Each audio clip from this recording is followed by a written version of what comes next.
Senate Bill 301 was my bill. House Bill 467 is Dr. Johnson's bill. We ran them in tandem to see which one would move through faster. The Senate bill has moved through pretty quick.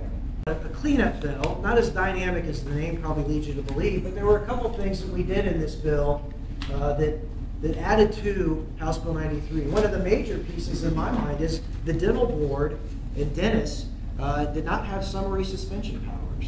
That's something that every other board had. Nursing, pharmacy, and the medical board has the ability to come in and suspend your license. Dentists never had that. And we are, for the sake of doctors, especially in their independent practices, allowing the medical board to assume some of the oversight duties of the Board of Pharmacy when it comes to inspections. This is kind of what they would call a CSI as we work through some of these cost-saving initiatives. We're combining the power of the Board of Pharmacy into the medical board inspector and allowing them to basically make one visit at the same time. Now, in this cleanup bill, we do see different things coming up. Example, Schedule 5. We have lots of complaints from some physicians regarding Schedule 5 drugs, Lyrica being one of them. And I spoke with Dr. Johnson about this because we kind of have a paradox between Lyrica and Neurontin or gabapentin when you think about this. Now, just to plant this seed, we move from a classification to a list when we start picking drugs off, and that is a problem. We also have a problem with some physicians who feel that this should not apply to them. Rheumatologists. Next will be oncologists. Next will be this doctor and that doctor. And before too long, the only doctor this bill applied to is general practitioners treating back pain.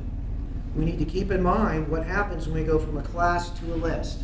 And I will tell you, I am hesitant about that. Can we address that? I think there are ways we can address that. Even in the licensure of pain management in and of itself, which is granted through the Board of Pharmacy and the Medical Board, you know what, I'm okay with thinking about certification.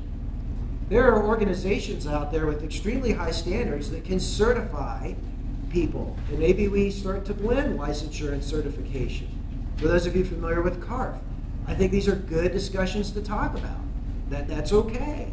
Right now, of course, pain management facilities can only be owned by a MD or a DO in the outside world. We also have, as you know in this bill, excluded institutional settings such as hospitals from the bill.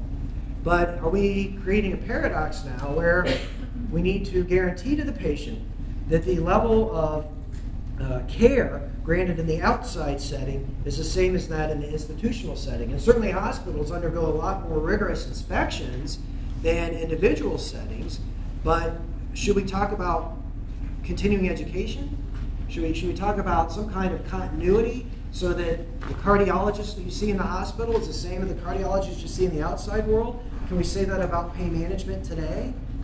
I don't know, but that's a question I think that we're going to have to ask as we, from the grassroots, with your help, make this legitimate art form legitimate. And make sure that we don't go back to the problems that we had in the past where we do loopholes and carve-outs and don't have continuity of care and then open up yet another avenue for people to exploit the system.